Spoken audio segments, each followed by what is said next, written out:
உளுந்தூர்பேட்டையில் மதிமுகவில் நிதியளிப்பு கூட்டம் நடைபெற்றது. கள்ளக்குறிச்சி மாவட்டம் உளுந்தூர்பேட்டை தனியார் திருமண மண்டபத்தில் மதிமுக தேர்தல் நிதி கழக வளர்ச்சி நிதியளிப்பு கூட்டம் மாவட்ட கழக செயலாளர் க. ஜெய்சங்கர் அவர்கள் தலைமையில் நடைபெற்றது.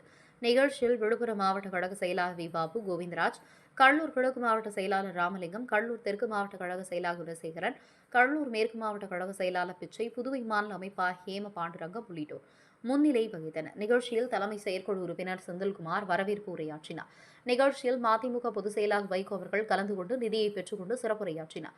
கழக அவைத்தலைவர் அர்ஜுன் ராஜ், கழக பொருளாளர் செந்தில் அதிபன், கழக துணை பொதுச் செயலாளர் செஞ்சுமணி, கழக கொள்கை விளக்க அணி செயலாளர் வந்தியத்தேவன், பொதுக்குழு உறுப்பினர்கள் வடக்கன்னியர் சரண்ராஜ், பூவராகவன், சேந்தநாடு சம்பத், மாவட்ட துணை செயலாளர் முனீர்கான், நகர செயலாளர் கள்ளக்குறிச்சி வேலு, திருக்கோவிலூர் அயோத்தி சங்கராபுரம் மூர்த்தி, ஒன்றிய செயலாளர் திருநாவலூர் கணேஷ்குமார், ஏழுமலை, முகையூர் ராஜேந்திரன், பூமாறன், ரிஷ்வந்தியம் ராஜா, சங்கராபுரம் லட்சுமிகாந்தன், கள்ளக்குறிச்சி அன்பழகன், சின்னசேலம், வசுந்தரா சுந்தரம், தியாகதுர்கம், வேலாயுதம் உள்ளிட்ட நிர்வாகிகள் கலந்து கொண்டனர். வைகோ அவர்களும் ஒவ்வொரு மாவட்டமாக நிர்வாகிகள் சந்தித்து நிதி வழங்கினர்.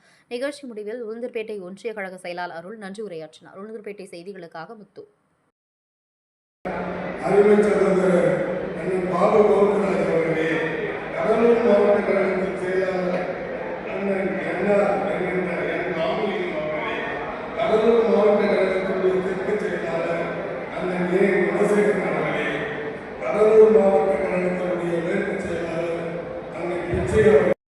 தந்திகளில்லாத தலைவன், தனக்கு உண்மை சொல்வதற்கு இன்னொரு தலைவன் இல்லாத தலைவன், நம் அன்பு தலைவன் பொதுச் செயலாளர் வைகோ அவர்களே,